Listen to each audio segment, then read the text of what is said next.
Hello everyone, this is Aaliyah Baber. Welcome back to Public Opinion. Today's topic will be about gun control. Today I will be analyzing the different aspects of public opinion on gun control based on party affiliation. The public opinion of citizens inside the United States are heavily driven by party affiliation. Not only party affiliation, but concerns on how public life should be organized drives the country every single day. Gun control has been a heavy topic in the United States for the last few decades. The Second and the 14th Amendment helps protect the individual's right to carry a handgun for self-defense outside of the home and inside of the home. The United States has been in controversy about these laws that allow gun rights due to the mass gun violence across the nation. From Columbine shootings to the Uvalde shootings has pulled a lot of emotions and opinions on guns. Do we keep them or not? How should they be regulated? What should be done about it? And who should have access to guns? The divide is clear for many. Let's start with how much the public actually knows. Where does the public obtain this information about these policies, and how true is the information they're obtaining? Do they obtain the information from news outlets? Do they obtain it from social media? Or do they have personal background knowledge on these policies? Let's take a listen from one of our interviewees, Luke Robertson. I give the news a 50-50 possibility that they're trustworthy in any way. To the media coverage and how Americans choose to express themselves, 61% of Americans believe in expressing themselves through a social media platforms such as those as Facebook and Twitter. These opinions are read by wealthy private companies which aid in political candidate voices. 80% of Americans do not have opinions or beliefs on politics, or they do not know deep information about politics. The news outlets and media tend to add frames which shape public opinions.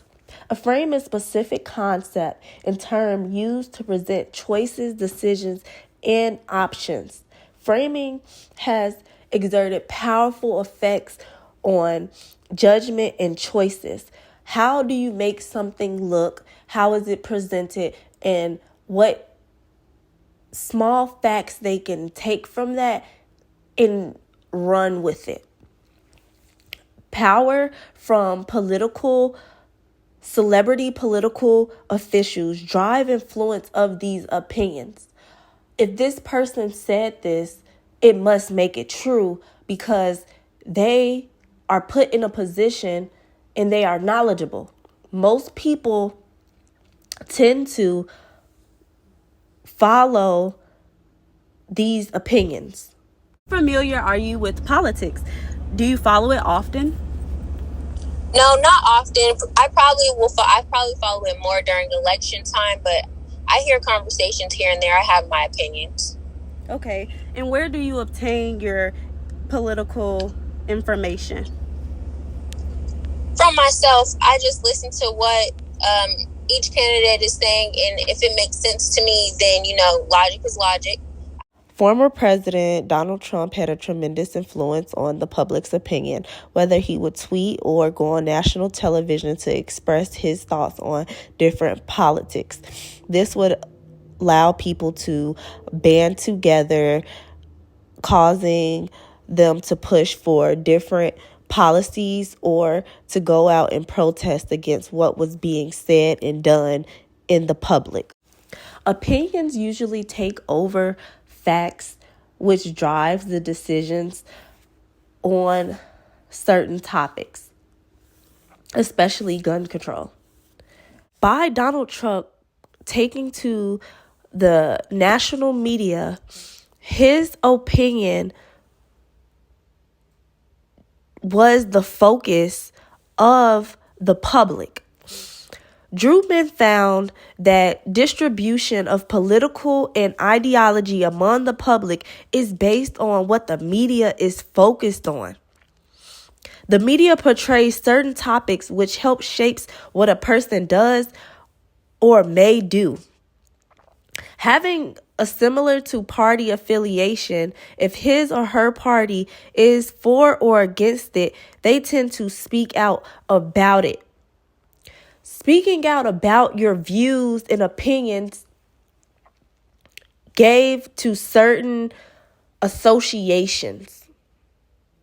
Let's take a look at someone I interviewed today about their opinion on gun rights and where they stand. Although I do support the Second Amendment,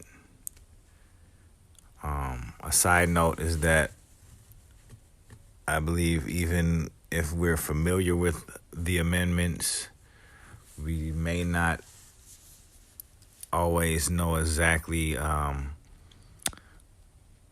their full meaning. Do you believe gun control reduces crime? I do believe gun control reduces crime, but I feel like the phrase gun control is a broad phrase. It's a blanket phrase, and so there's a lot of things that can go under that umbrella. Do you believe gun control would, if it only required that each person obtain a permit before purchasing a gun, can change firearm usage? Yes, I do believe that would change firearm usage. Do you think states with strict gun laws have less gun violence? So I don't believe that they have less gun violence. I actually think they have more gun violence. Do you think that the Second Amendment violates gun control? Gun control violates the Second Amendment. I don't feel like the Second Amendment violates gun control, but I do think that they are at odds with each other. Like, they clash. The Second Amendment does clash with gun control. With these associations, the community and social surroundings can cause muteness. People change or not due to the environmental factors and personal experience they receive. Both good and bad factors play a role in political behavior and changing effects. Limited amounts of information does not aid in people having factual opinions. Policies and economics may suffer, which directly impacts the society. Ideology changes in the mix of action. So why do people choose to believe in politics so deeply? Maybe it's the power and the effects that they have on others. Politics are used to achieve and exercise governance to human rights. The state's values when choosing individuals to represent these political leaders are affected by the influence they have.